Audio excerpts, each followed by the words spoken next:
Parang, di ba, sinabi ko to sa'yo, di ba, na parang, tanginan, simula nung inaayos ko yung sarili ko, nakaka-attract na ako ng pera eh. Gets mo? Yung parang, kala ko kasi dati hindi. So, nung start akong ayusin yung sarili ko, yung pera, uy, tanginan, okay, nagpo-follow ah. Parang ganun yung... ano. Tama. Actually, anything you attract, pag inayos mo yung sarili mo, most likely makukuha mo eh. Kasi maayos ka eh. At ganito, sa pinakamadaling explanation, tol. Di ba, inayos mo yung sarili mo, so cool ka ngayon. Parang magnet ka, naglalakad kang magnet. Gusto ka maging kaibigan ng lahat. Gusto ka ng mga babae. Yung pera papunta din sa'yo dahil gusto kang kaibiganin ng lahat eh. Bagong kaibigan, bagong opportunity, bagong connections. Basta cool ka lang, maglakad ka lang na cool sa mundo na to talaga. Parang ang dali talaga. Kaya nga, kung titingnan nyo yung mga cool na lalaki, tinan mo pa naglalakad sila, ang gaan lang ng balikat nila. Parang wala silang problema. Kasi sila, magnet sila eh. Hindi sila naghahabol ba? Dapat hindi rin sila matakot sa process na kung paano mo ayusin yung sarili. Paano gawing cool? Medyo mahirap din kasi yun eh. Mahirap talaga siya. Hanggang ngayon hindi pa rin ako cool brick by brick yun. Alam mo, tingin ko kung ano yung nakaka-cool talaga sa tao, experiences. Nung lalaki. Maraming experiences at maraming problema, pucha, magiging ultra cool ka. Like, kagabi, tinuturuan ko yung kapatid ko ng manual driving. Tapos nakita nung babae ko na kung paano ako magturo dun sa video. Sabi niya, hala, ibang-iba ka na ngayon ah. Sobrang kalmado mo. Kasi na-experience na ako nung 6 years ago na hindi pa talaga ako kalmado. Sabi ko, sa lahat ba naman na pinagdaanan ako ng ilang taon eh. Hindi na winning in life yun. So winners, ano ang winners para sa'yo? Winners para sa akin yung overall nga na, overall ka na, kumbaga, winning in every category kahit papano in your life. So, tapos sa tingin mo, hindi nga sa tingin mo pati sa tingin ng ibang tao, dapat winning ka. Hindi lang sa tingin mo, hindi lang subjectively, dapat objectively. Pag tinignan bawat department ng buhay mo, may ibubuga ka. Yun ang winners for me talaga.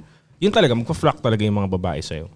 So, para sa akin, ang winners, winning ka sa health, winning ka sa respect ng ibang lalaki, respect ng family mo sa'yo, respect ng mga babae sa'yo, pera, Siyempre. shoot ang pera, Siyempre. sarap ng buhay. Discipline, maganda yun. Discipline, sarap ng buhay. Yes. Hindi ka... Freedom. Yun nga, freedom. Paano may freedom? Happiness mo. Yep, check. Looks. Check. At kung nagagawa mo ba talaga yung gusto mo, let's say kung gusto mo ng mga supercars, meron ka nun dahil yun ang gusto mo. So yun. Basically, yun ang winners. Yun. Automatic. Magkakagusto talaga sa mga babae. Automatic talaga yun. Kasamang babae sa buhay mo, gets mo na lahat ng kasinungaling. Narinig ko na to eh. Yung luha na yan, nakita ko na yan. Parang yan, real talk lang ha. Pero wala ka pang masyado experience sa babae, paniniwalaan mo pa yung luha nila eh. Oo. Di ba? Pero pag marami ka na experience, come on dog. Alam ko tumayo ka dyan, huwag ka mag-inat.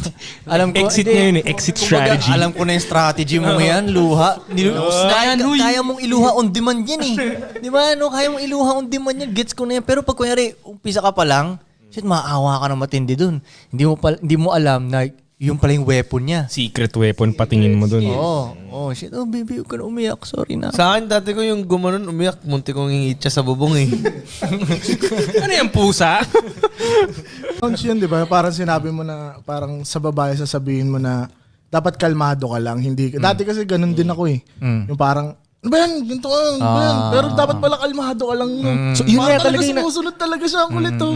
Pero para ma-achieve mo yun, kasi hindi siya basta-basta mababago ng words eh na, di ba? Hindi eh, no? Kailangan talaga you go through the experiences. Lalaki talaga yung kaya ng utak mo kasi ang dami mo ng problemang na-solve, ang dami mong problemang pinagdaanan.